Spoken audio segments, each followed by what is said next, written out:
Hey everyone, welcome back. In this video, I'll show you how to lock a Jitsi Meet meeting step by step. Locking your meeting helps prevent unauthorized participants from joining, making your online sessions more private and secure. So let's get started. First, open Jitsi Meet in your web browser or mobile app and start your meeting.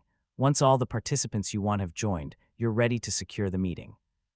Next, open the More Actions menu or the Security or Meeting Information panel, depending on the version of Jitsi Meet or the server you're using.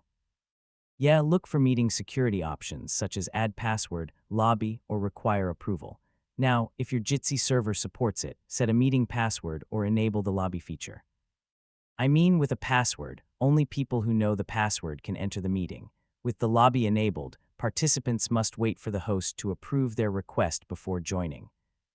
Keep in mind that the available security features depend on the Jitsi server you're using.